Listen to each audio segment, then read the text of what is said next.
Rain hammered the city streets like bullets against glass. Neon lights flickered across the darkness as Detective Daniel Cross sat alone in his apartment, exhausted, broken, and unable to sleep. Then suddenly, his phone buzzed. An unknown number. One message. The truth lies beneath. Daniel frowned. Before he could react, another message appeared. You're already too late. His heartbeat slowed. Then he opened the attached image and froze.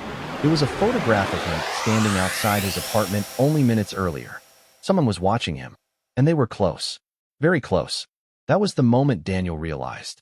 This case would change his life forever. The rain poured heavily as Daniel drove toward the abandoned warehouse mentioned in the message. The building stood at the edge of the industrial district like a forgotten grave. Broken windows, rusted doors, silence. But something about it felt wrong. Alive. Daniel stepped inside carefully, gripping his flashlight tightly. The air smelled of mold, dust, and something metallic. Something that smelled like death. His footsteps echoed through the darkness. Then, a sudden creak behind him. Daniel turned quickly. Nothing. Only shadows staring back at him.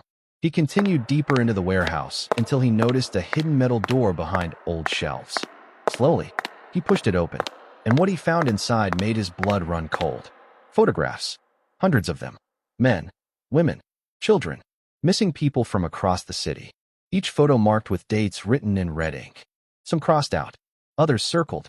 Daniel's breathing became heavier. Then his flashlight stopped on one final photograph. His own face. And beneath it, tomorrow's date.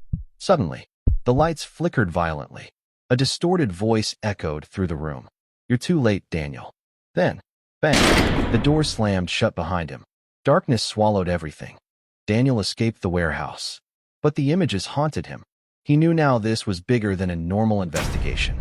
Someone had planned this carefully. Back at the station, he searched through old classified files for answers. Buried deep inside forgotten records, he discovered a name. The Veil, a secret underground organization connected to disappearances across the city. Anyone who investigated them vanished. Detectives, journalists, witnesses, gone without a trace. And the deeper Daniel learned, the more terrifying the truth became. The Veil had people everywhere, even inside the police department. Days later, Daniel received another anonymous message. Meet me alone. Attached was an address beneath an abandoned subway station.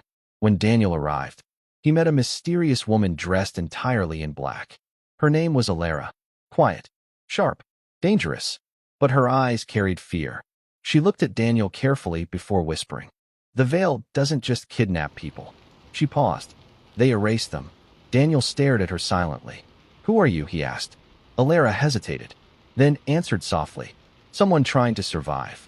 She revealed that the Veil was preparing for a secret gathering beneath the city. A meeting involving powerful people hidden behind masks and shadows. If they could infiltrate it, they could expose everything. But if they failed, they would disappear forever.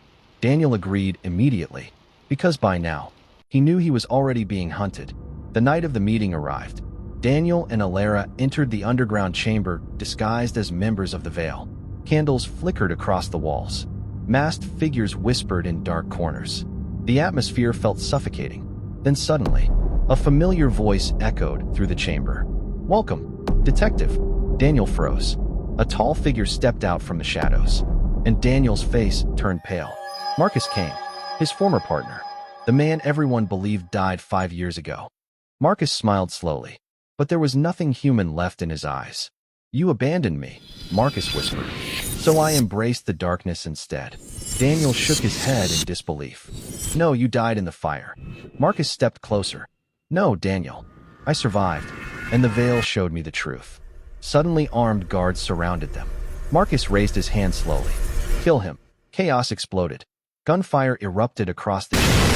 Daniel fought desperately through the darkness as screams echoed everywhere. But there were too many enemies. He was losing. Then suddenly, bang! One of the guards collapsed. Alara stood behind him holding a gun. Marcus looked shocked. You betrayed us. Alara's voice turned cold.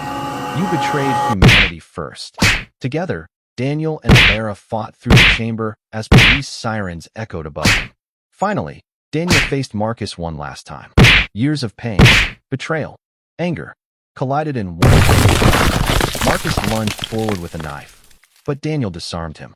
Marcus crashed backward onto the concrete floor. The police stormed the underground facility moments later. The veil was falling apart, its secrets finally exposed. As dawn rose over the city, the nightmare finally ended. Corrupt officials were arrested, victims were rescued, and the truth spread across the world. But Daniel stood silently on a rooftop overlooking the sunrise. Forever changed. Alara walked beside him quietly. "You won," she said softly. Daniel stared at the horizon, then replied, "No, I just survived." Because deep down, he knew something terrifying. Organizations like the Veil never truly disappear. They only hide in the shadows, waiting patiently to return.